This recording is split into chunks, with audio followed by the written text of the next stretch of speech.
Quería comentaros el tema de, porque se me ha venido a la mente oyéndoos, el tema del high yield, por ejemplo, que es algo que estoy vigilando y es curioso porque, claro, si miras el S&P 500, el S&P 500 en la recuperación prácticamente pues ha recuperado casi toda la caída, ¿no? Pero si te fijas en el high yield no, el high yield se ha quedado ahí pues a medio camino, ¿no? No ha recuperado casi el 100%, sino iba a decir casi el 50%. No tengo el gráfico en pantalla, pero más o menos sería un 50%. Y eso también te indica que algo, bueno, pues no está, digamos, yendo del todo bien, ¿no? Y luego para otro indicador, digamos, adelantado del mercado es el Kospi coreano, ¿no? El Kospi está muy deprimido, tampoco ha recuperado todo lo que ha recuperado el mercado americano y eso también te indica que, bueno, pues algo, pues hay que estar un poco alerta y ahí pues la recuperación del mercado, a ver, no voy a decir que es un espejismo porque ha sido real, ¿no? Pero sí que puede tener ahí pues unas consecuencias negativas de cara al corto plazo. Yo soy relativamente negativo de cara a esta segunda parte del año en cuanto al mercado, ¿no? Viendo, pues eso, por ejemplo, el comportamiento del high yield con la bolsa, indicadores adelantados como el Kospi, todo eso me hacen indicar, o incluso el cobre, por ejemplo. Es verdad que el cobre pues es una materia prima ahí pues que ha tenido ahí pues unos digamos unos impactos distintos, pero te indica que la economía mundial no va, digamos, demasiado bien.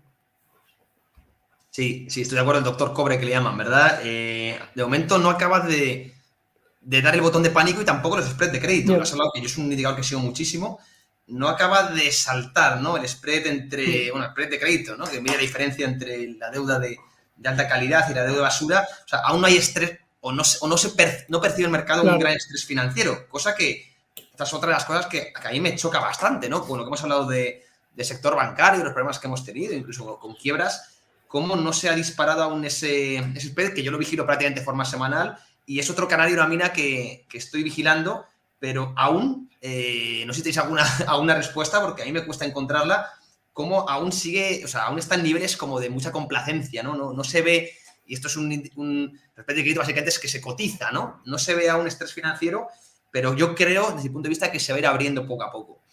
Porque yo creo que, digamos, los calendarios de refinanciación están todavía en la parte buena, es decir, todavía no necesitan refinanciarse a tipos mucho más altos y están ahí viviendo un poco pues, de los tipos pasados, ¿no? Por decirlo de alguna forma. Pero eso, bueno, tarde o temprano el efecto tiempo les pasará factura.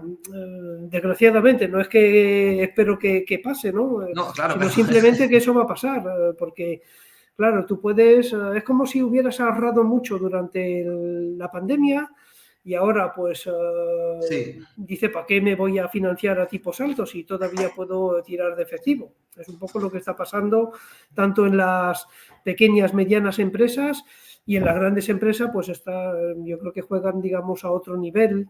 También se han endeudado con tipos prácticamente cero, pero ahí generan tanta liquidez que tienen menos necesidad de financiación que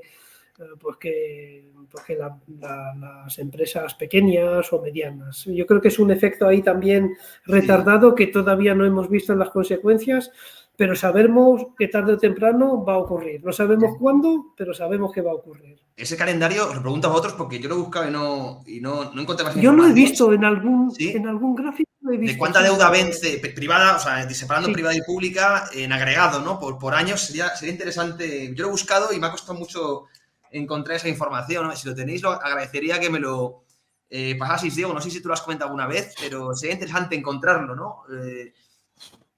Yo lo he visto. A ver si lo puedo encontrar. Sí. Y ya si quieres para terminar el directo hablamos de Argentina, que ahí nos están reclamando Argentina. Fijaos, lo que yo llevo diciendo mucho tiempo, y no sé si se va a producir un crack o vamos a tener una recesión, pero yo dije que septiembre, una vez que se aproximara a septiembre, iba a aumentar la inestabilidad, ya lo estamos viendo.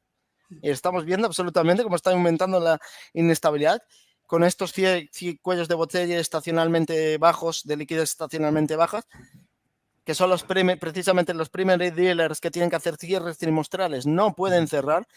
Y mucho ojo si tienen que absorber valores del tesoro con todo el deterioro que está viendo, porque podríamos tener un Cristo absoluto en el sistema repo y ver cómo la Reserva Federal tenga que entrar con el programa de facilidad de repo permanente y ya veremos si no revertir los tipos de interés y cambiar la política. Porque esto, como el repo se le desestabilice, vamos a tener un problema. Y ya he estado viendo precisamente de Scott Screen que habla de esto, de que ya hay movimientos bastante salvajes en los rendimientos en los repos. ¿Pero tú crees realmente que se puede dolarizar la economía argentina? Porque los experimentos que se han hecho de... Vamos ahora a eso, Luque. No tengo respuesta, te lo digo, no tengo respuesta, pero sé que los experimentos que se han hecho pues, no han salido demasiado bien. Yo no sé cómo lo harán, no sé si tienen claro cómo hacerlo tampoco. Si quieres que conteste primero José, después os doy yo mi opinión. Hay un estudio de Ocampos y Nicolás Kachanowski que creo que es muy interesante. Yo lo tengo pendiente de leer, que bueno, es un poco el proceso que te explica cómo dolarizarían la economía. Básicamente es amortizar los activos que están en pesos a precio de mercado sin hundir el precio, ¿no? No sé si será de forma progresiva, no sé muy bien cómo tienen que hacer. Y bueno, pues ir dolarizando poco a poco. Creo que Ecuador lo hicieron muy rápido, como en unos 9 meses, y El Salvador fue mucho más progresivo en unos 2 años, 24 meses, mejor resultado el del Salvador, por lo que yo he leído, no soy experto ni mucho menos, ¿no? Pero yo esto lo he hablado contigo en privado, Diego, también. Es que Argentina no puede seguir con el peso, es decir, es una solución la de dolarizar. Quizá no será mejor, pero peor que la situación en la que están, yo creo que es un avance dentro de lo que cabe. Y, por ejemplo, Ecuador sí que ha controlado mucho la inflación. Hoy subía, de hecho, John Aldecoa en su Twitter un gráfico, creo que muy interesante. Y bueno, sin ser experto, insisto, peor no creo que estén, ¿no? Habría que hablar con gente de allí, desde luego. Y luego, lo que me preocupa a mí es sobre todo el sector bancario, ¿no? Esto lo comentaba también contigo, Diego, es una cosa que quiero encontrar respuestas porque el sector bancario efectivamente ya no puede ir al Banco Central a pedir liquidez, ¿no? Porque se eliminaría el Banco Central de Argentina y dependerían de la Reserva Federal y ya no hay una línea directa, ¿no? Banco comercial con banca central. Si hay problemas de liquidez, ¿quién financia? ¿O quién hace ese descalce de plazos a la banca comercial? Y ahí es la gran pregunta, si se pueden fondear en la banca en la sombra. Y eso, yo ahí ya entro en un terreno en el que no conozco demasiado y tengo preguntas. Si tú no te puedes ir a financiar con el Banco Central, ese objetivo lo puede cumplir la banca en la sombra. Gran pregunta que tengo y que no lo sé. Tengo ahí muchas respuestas sin contestar. Yo creo que este tema, que sí, bien, la dolarización te da unas ventajas, pero también tienes unos inconvenientes. Pero claro, yo creo que no se está enfocando el problema realmente de Argentina. ¿Cuál es? Tenemos un Estado gigantesco. Primero ya hay que empezar a reducir el Estado. Hay mucho, como en España, mucho funcionario, mucha gente viviendo del Estado. A ver cómo reviertes tú eso en una sociedad que está acostumbrada a eso. Una sociedad que vimos que con el Mundial incluso se endeudaban más, incluso vendían activos para irse a ver la final del Mundial. Entonces, con una sociedad así es muy complicado. Vas a tener conflictos sociales. Eso está garantizado. Entonces se está enfocando todo en el problema del peso, el dólar. Es que no solo es problema de divisa. La inflación no es, decía Milton Friedman, es un fenómeno monetario, pero no es exclusivamente monetario, porque depende de la velocidad de bienes y servicios que tú produzcas. Si tú creas crédito a una velocidad, pero produces más bienes y servicios a mayor velocidad, no vas a tener inflación. No hay inflación. Es que esto se entiende la economía muy rígida y creo que lo hemos en el directo que he tenido con John Aldecoa y Aaron Cue, lo hemos hablado esto. El problema es que se está tratando las economías de forma estática. Las economías son dinámicas. Y hay muchos factores psicológicos de la población. Entonces, quiero saber cómo van a ajustar una población que mucha de ella está viviendo del gobierno. Sí, está en dominancia. Es más de raíz, yo estoy de acuerdo. Claro, es que es un problema de dominancia fiscal lo que tiene ahora mismo Argentina. Claro, tú dolarizas, pero si no cambias dentro y la sociedad no cambia, vas a seguir teniendo el mismo problema. Argentina está muy bien dolarizar, claro, tú lo has dicho, José. ¿Y cómo te financias en dólares? ¿Vas a tener acceso en el eurodólar? Porque Argentina lo tiene cerrado, el eurodólar. Estás financiándose con swaps con China, lo he comentado anteriormente, haciendo con el renminbi.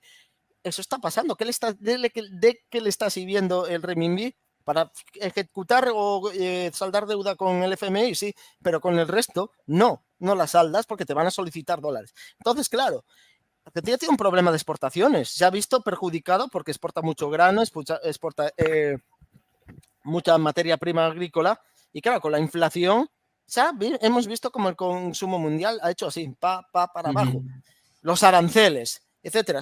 Hay muchos problemas o muchas variables que no se arreglan dolarizando. Posiblemente a lo mejor lo empeoras, porque Argentina no puede imprimir dólares. Tiene que entrarle por exportaciones o tiene que ir a fondearse o tiene que ir a financiarse. Y si de ti no se fían, o te van a pedir unos intereses tan elevados por financiarte unas condiciones absolutamente leoninas, pues a lo mejor no te puedes financiar en dólares. Segundo, acabo, Fernando. Y si te van a aceptar, seguramente te van a pedir que hagas unos ajustes bestiales en la economía argentina. Pero bestiales, que eso va a crear conflictos sociales y no vas a solucionar nada. Entonces, el problema, una vez que entras en dominancia fiscal, es muy difícil arreglarlo. Y más cuando te endeudas en dólares. Y es que ese es el problema. Una vez que te endeudas en dólares, ya no hay escapatoria. Y la única escapatoria es acabar de una forma absolutamente desastrosa. Sí, no sé quién decía en Twitter, no lo recuerdo, pero decía sobre el tema de la dolarización de Argentina, que el problema de la dolarización es que los dólares no están en manos del gobierno. Los dólares en Argentina no lo tiene el Estado y ese es el problema de la dolarización. Sí. Pero bueno, yo digo que ahora el programa de Milei, aparte de dolarizar, también va en paralelo con un ajuste de esa raíz, bajar el peso del Estado, tratar de quitar esas dependencias. Es decir, que va de la mano, no solo es dolarizar, sino que creo que también quiere meterle mano ahí. Entonces, bueno, a ver cómo acaba. Yo ojalá vaya bien y quiero pensar que va bien.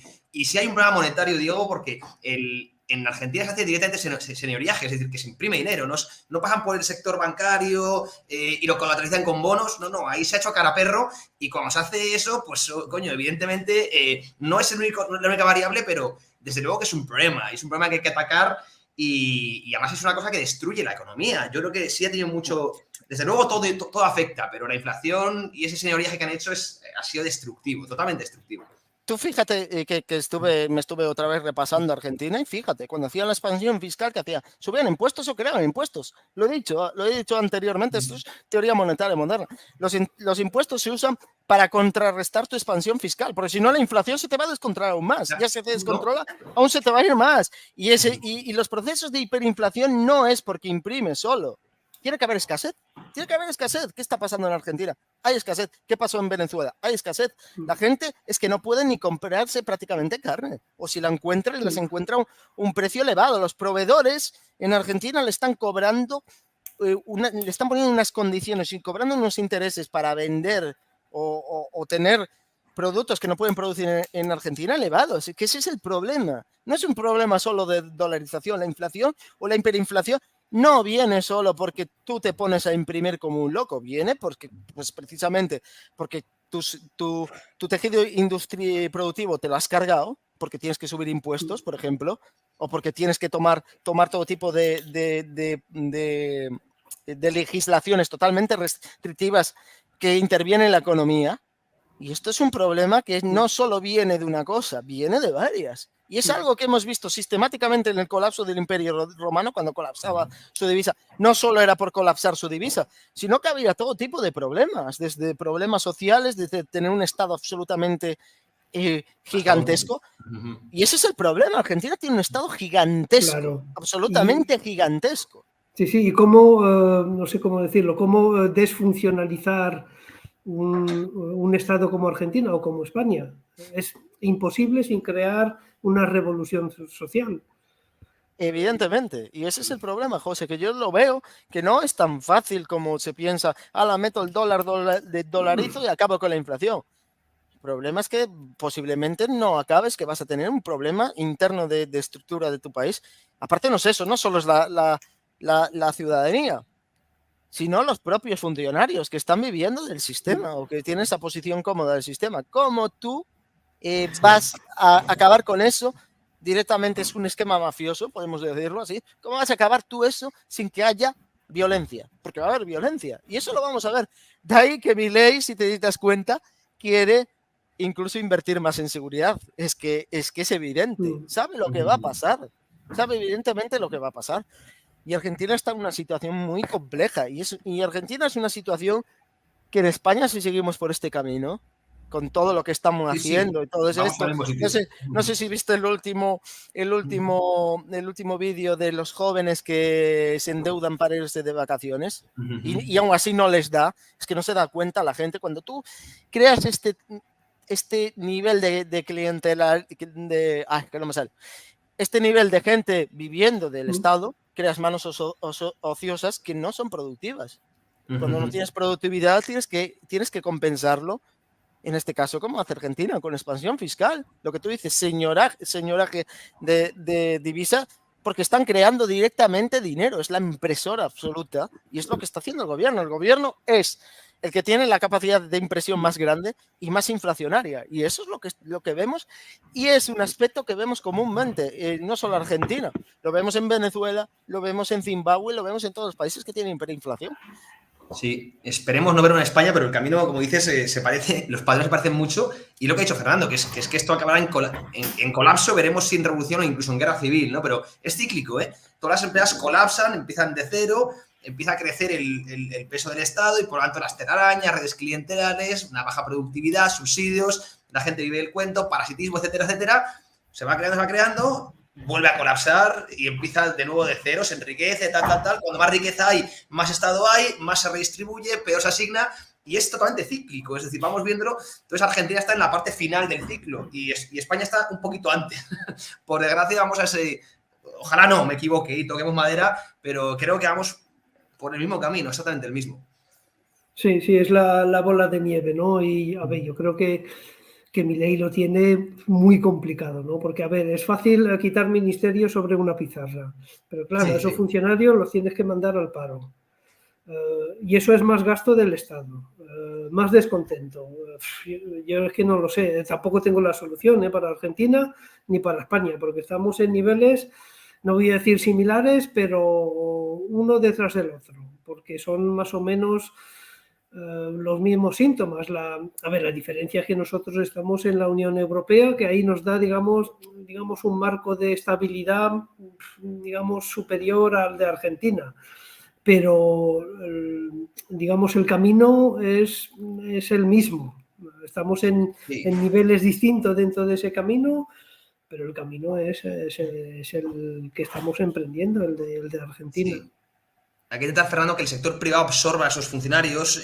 Para ello, ¿qué tiene que hacer? Atraer inversión extranjera. Y si consigue crear un marco de seguridad jurídica, si, como dices, baja impuestos, y igual consigue... Esto lo tiene muy complicado, y sobre todo en 4 años, porque va a tener la oposición que además controla los medios, la cátedra. O sea, va a ser muy complicado. Pero si tú consigues que el sector privado absorba esa cantidad de empleo público y vas poco a poco reajustando la economía, pues es el camino. Es que si no es así... realmente estás condenado a ese colapso que estamos hablando, ¿no? Claro que haces una guerra civil y es lo que todo el mundo quiere evitar. Pero luego la dualidad que hay en Argentina es la misma que hay en España. Sí. Es exactamente la misma. Posturas enfrentadas, no hay posibilidad de coalición, es el camino al desastre. Sí. Y fijaros, lo que tú hablas, que yo lo he dicho en un tuit que se llama reclamos transfronterizos, que es el dinero que entra de inversión extranjera en tu país. Pero ojo a esto también, porque puede tener un efecto perverso. Cuando entra tanto dinero por encima de lo que crece o de la capacidad de absorber ese dinero en tu economía, creas burbujas. Y estamos otra vez de la misma. Y eso también te expone mucho a riesgo geopolítico o lo que pueda haber o lo que pueda pasar en el resto del mundo. Y fijaos, dolarizar también te expone un poco también pierdes soberanía monetaria y te expones a lo que haga la Reserva Federal o a lo que haga Estados Unidos o a las condiciones como estén actuales de mercado monetario. Y claro, se está poniendo mucho Ecuador, la dolarización, etcétera, pero es que no estamos en las mismas condiciones ni en deuda, ni situación de sistema monetario, ni problemas de colateral que teníamos cuando Ecuador se dolarizó.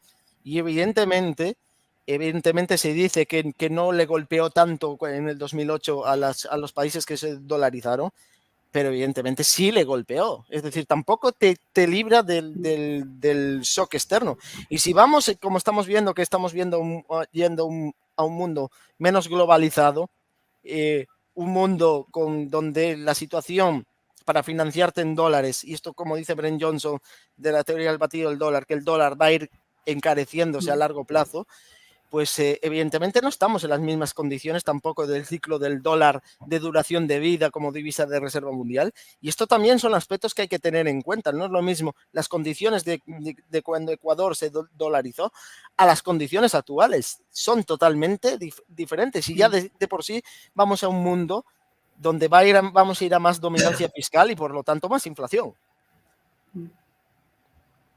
Sí, yo quiero, dejar que alguna solución tiene que haber, veamos un poco positivo algo y ojalá. Sí.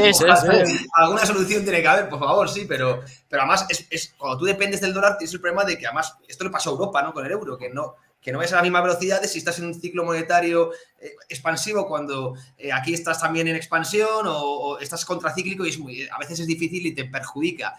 Ahí la clave, ¿no? Si prefieres depender de algo ajeno porque tienes más miedo a los políticos internos.